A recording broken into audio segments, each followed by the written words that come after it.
The Poisoned Family, a terrifying tale of Myrtles Plantation. Jack and Emily arrive at the Myrtles Plantation, excited for their weekend getaway. As they approach the house, they are struck by its grandeur and history. They can feel the weight of the past on their shoulders as they step inside. As they explore the house, they start to notice strange things happening. Doors open and close on their own, and they hear strange noises coming from the walls. Emily becomes convinced that the house is haunted, but Jack is skeptical. The tension between them builds as they continue to explore the house. Emily becomes more and more fixated on the idea of ghosts, while Jack tries to rationalize everything that's happening. They start to argue, and it becomes clear that their weekend getaway might not be as relaxing as they had hoped. As I tell you this story, you can imagine Jack and Emily's excitement as they arrive at the Myrtles Plantation, eager to explore its history and experience its grandeur. However, as they begin to explore, they start to notice strange things happening, and tensions rise between them. Emily becomes convinced that the house is haunted, while Jack tries to rationalize everything. You can imagine the unease and tension that builds between them as they continue to explore the house, and the possibility of the supernatural becomes more and more real. Jack and Emily decide to do some research into the history of the Myrtles Plantation to try to make sense of what's happening. They learn that the plantation has a dark past, including the legend of Chloe, the slave who supposedly poisoned the plantation owner's family. As they delve deeper into Chloe's story, they find that there are many different versions of the legend. Some say that she was a vengeful mistress who was punished for her actions, while others say that she was a sympathetic figure who was forced into a terrible situation. Despite the different versions of the legend, Jack and Emily start to believe that Chloe's ghost might be responsible for the strange happenings in the house. They become obsessed with proving that the legend is true and finding a way to make peace with Chloe's ghost. As I tell you this story, you can imagine Jack and Emily poring over books and documents, trying to uncover the history of the Myrtles Plantation and the legend of Chloe. They become fascinated by the story and begin to believe that her ghost might be responsible for the strange happenings in the house. You can imagine their growing obsession with proving the legend is true and finding a way to confront the past and make peace with Chloe's ghost. As Jack and Emily continue to explore the house, they have their first encounter with what they believe to be Chloe's ghost. They see a figure standing in the hallway, wearing old-fashioned clothing and staring at them with empty eyes. They are both frightened by the experience, but Emily is especially shaken. She becomes convinced that Chloe's ghost is trying to communicate with them and that they need to find a way to help her find peace. Jack, however, remains skeptical. He thinks that they might be imagining things, or that there might be a logical explanation for what they saw. Nonetheless, he agrees to help Emily try to communicate with Chloe's ghost. As they begin to investigate further, they start to uncover more and more evidence that supports the legend of Chloe. They find old letters and documents that seem to confirm her existence and her involvement in the poisoning of the plantation owner's family. As I tell you this story, you can imagine the fear and shock that Jack and Emily feel as they have their first encounter with what they believe to be Chloe's ghost. Emily becomes even more convinced that they need to help her find peace, while Jack remains skeptical. Nonetheless, they begin to investigate further and find more evidence that supports the legend of Chloe. You can imagine their growing sense of unease as they begin to uncover the dark history of the Myrtles Plantation and Chloe's involvement in it. As Jack and Emily continue to investigate, the unexplainable events in the house start to intensify. They hear strange noises, see objects moving on their own, and feel cold spots in various rooms. Jack becomes increasingly convinced that there is a logical explanation for these occurrences, while Emily is more and more convinced that they are paranormal in nature. One night, Emily wakes up to find that her room is filled with a thick, eerie mist. She feels a chill run down her spine and senses a presence in the room with her. When she turns on the light, the mist disappears, leaving her feeling scared and vulnerable. Meanwhile, Jack begins to experience terrifying nightmares that seem to be linked to the legend of Chloe. He dreams of the slave girl's face, twisted in anger and pain, and wakes up in a cold sweat. As the unexplainable events continue, Jack and Emily become more and more desperate for answers. They try to find rational explanations for what's happening, but the evidence keeps pointing towards the paranormal. As I tell you this story, you can imagine the fear and confusion that Jack and Emily feel as the unexplainable events in the house intensify. Jack tries to find rational explanations for what's happening, but Emily becomes increasingly convinced that they are dealing with something paranormal. You can imagine Emily's terror when she wakes up to find her room filled with a thick mist, and the cold fear that grips Jack as he experiences nightmares linked to the legend of Chloe. You can feel their growing desperation for answers as the evidence seems to point towards the paranormal. As the unexplainable events continue to escalate, Emily becomes more convinced that Chloe's ghost is trying to communicate with them. She suggests that they hold a seance in order to try and contact her. Jack is initially reluctant, but he eventually agrees to participate in the seance. They gather in the living room with a group of friends and begin to try and make contact with Chloe's ghost. At first, nothing happens, but as they continue to call out to Chloe, they start to feel a strange energy in the room. Suddenly, the candles flicker and the room grows cold. A low moaning sound fills the air, and they hear what sounds like footsteps moving across the floor. Then, without warning, a vase on the mantel suddenly flies across the room and shatters against the wall. Everyone screams and runs out of the house in terror. After the seance, Emily becomes convinced that they have made contact with Chloe's ghost. She believes that the vase was thrown by Chloe as a sign that she wants their help. As I tell you this story, you can imagine the tension and fear in the air as Emily suggests that they hold a seance. Despite his reluctance, Jack agrees to participate. You can feel the growing sense of unease as they try to make contact with Chloe's ghost, and the shock and terror when the vase suddenly flies across the room. Emily becomes even more convinced that they have made contact with Chloe's ghost and that she needs their help. After the frightening seance experience, Emily becomes even more obsessed with the idea of helping Chloe's ghost find peace. She spends hours researching the history of Myrtles' Plantation, trying to uncover more information about Chloe and her life as a slave. Emily learns that Chloe was once a slave in the household of Judge Clark Woodruff, the original owner of Myrtles' Plantation. Chloe had become his mistress and was allowed to move into the main house with him, but he eventually grew tired of her and began to see another woman. In a desperate attempt to win back his affections, Chloe baked a cake laced with poisonous oleander leaves and served it to Judge Woodruff and his family. However, she used too much poison and ended up killing 2 of his children and making several others sick. When the other slaves discovered what she had done, they took her and hanged her from a nearby tree. Emily is horrified by Chloe's tragic story and becomes even more determined to help her. As I tell you this part of the story, you can feel the weight of the tragedy of Chloe's life. Emily becomes more and more obsessed with helping Chloe find peace and spends hours researching the history of Myrtles' Plantation. As she delves into Chloe's story, Emily learns about the heartbreak and desperation that led her to poison Judge Woodruff's family. The brutal punishment that was meted out to Chloe by the other slaves is a stark reminder of the cruelty of that time. Despite the horror of Chloe's actions, Emily is determined to help her in any way she can. One day, while exploring the grounds of Myrtles' Plantation, Emily stumbles upon a small, hidden cemetery. She is surprised to find that all the graves belong to members of the Woodruff family, including the 2 children who were poisoned by Chloe. As she wanders through the cemetery, Emily notices something strange. The gravestones of the children are covered in a strange green substance, as if something has been growing on them.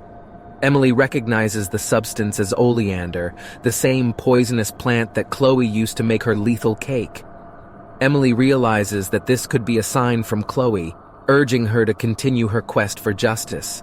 She takes samples of the green substance and sends them off to a lab for analysis. As I tell you this part of the story, you can feel the tension building as Emily makes her strange discovery in the hidden cemetery. The sight of the green substance on the gravestones sends chills down her spine, and she immediately thinks of Chloe and the poisoned cake. Emily sees this as a sign from beyond the grave and decides to take action.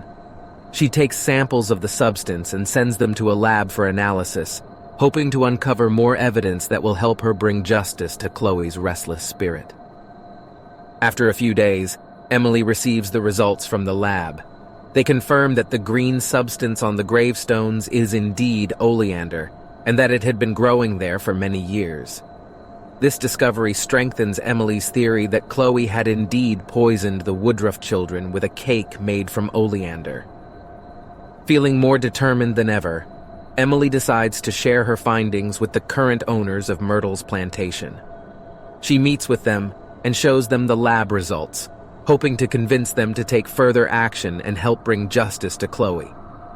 However, the owners are not convinced.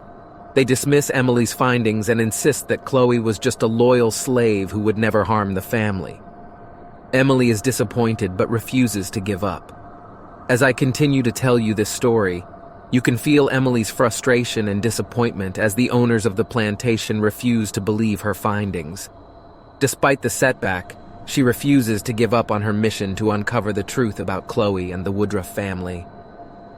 Emily decides to take matters into her own hands and visits the graves of the Woodruff children again. As she stands there, she feels a strange presence around her, and suddenly she sees the ghostly figure of Chloe standing before her. Chloe tells Emily the full story of what happened that fateful night.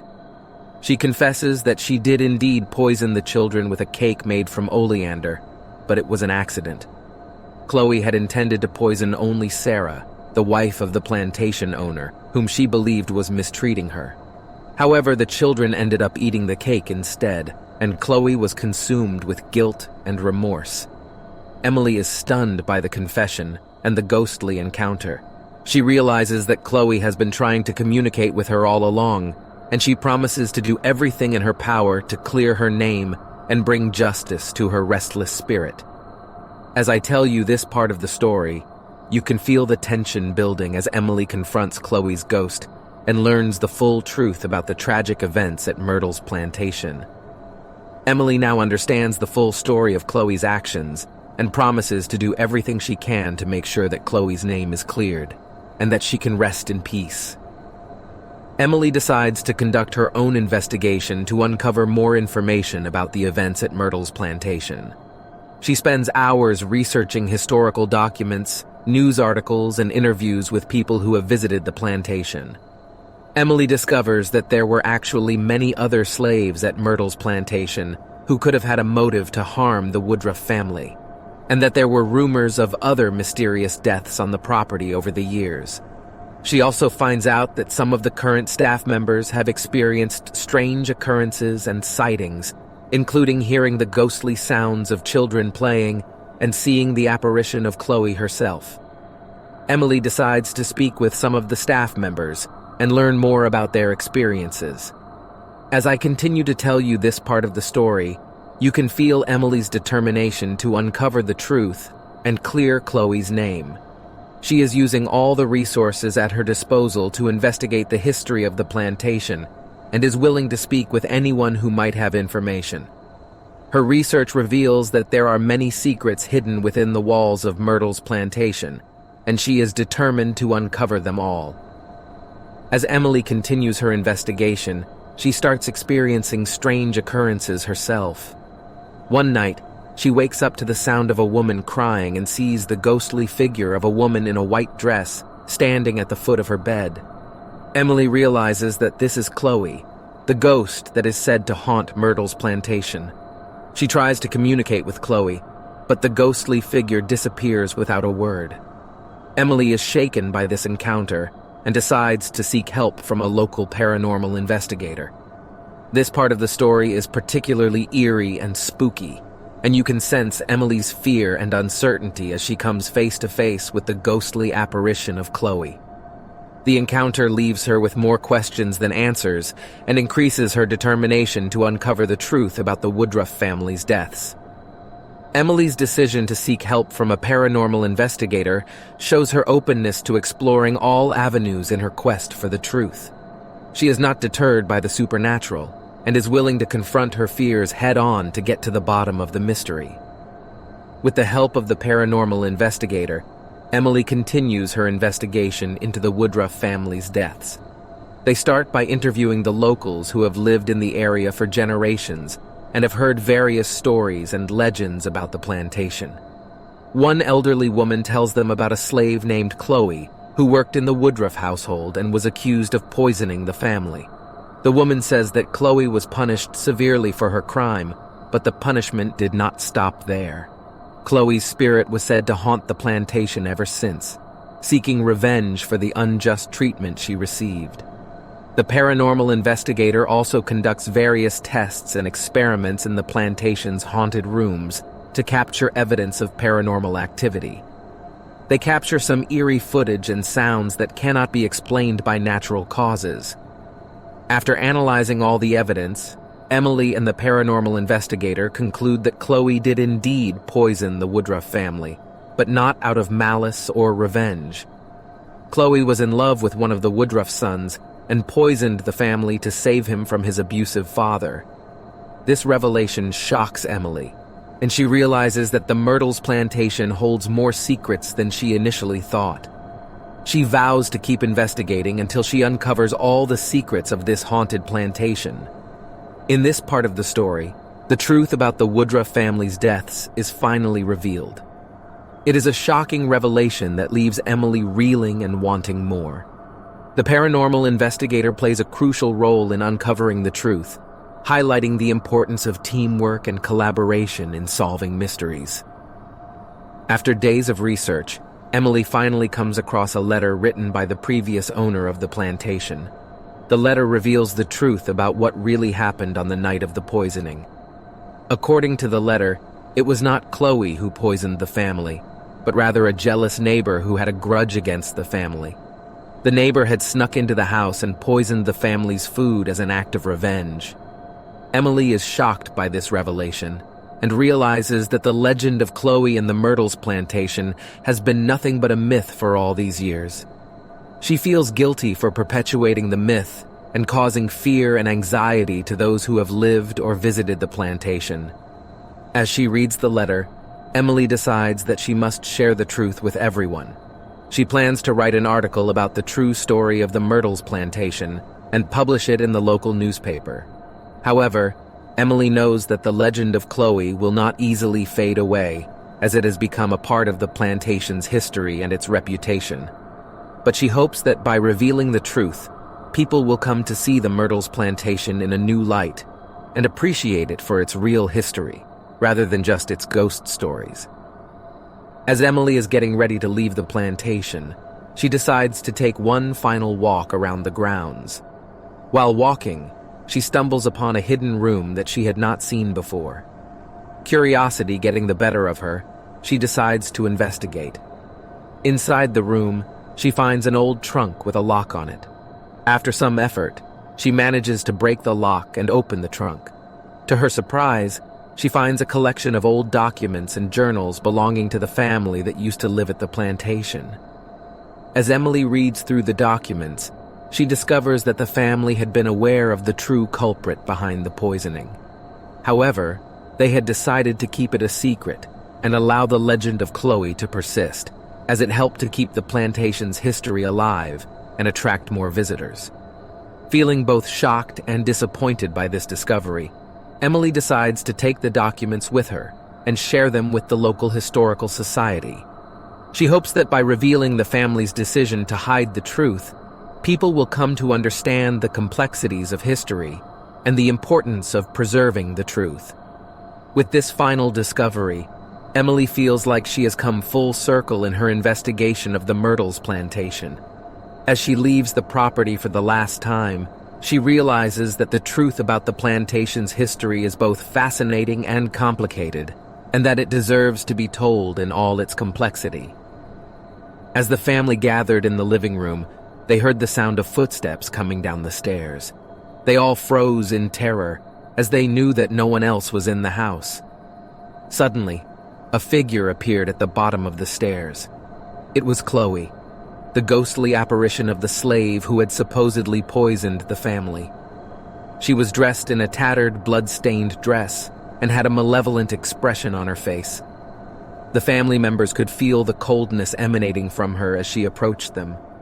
One of the family members, a brave soul, stepped forward and tried to communicate with the ghostly figure. However, Chloe only stared at them, silently, with her piercing eyes.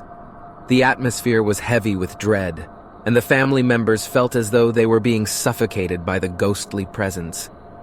Suddenly, the front door opened, and a gust of wind swept through the room. The family members turned to see that Chloe had disappeared, leaving behind only a chilling feeling in the air. The family realized that they had been in the presence of a vengeful ghost, and they knew that they had to leave the Myrtles plantation before it was too late. As they left the property, they looked back at the old mansion, feeling a sense of sadness and dread. The mystery of the poisoned family had finally been solved, but the haunting legacy of Chloe and the Myrtles plantation would live on, frightening and fascinating visitors for generations to come.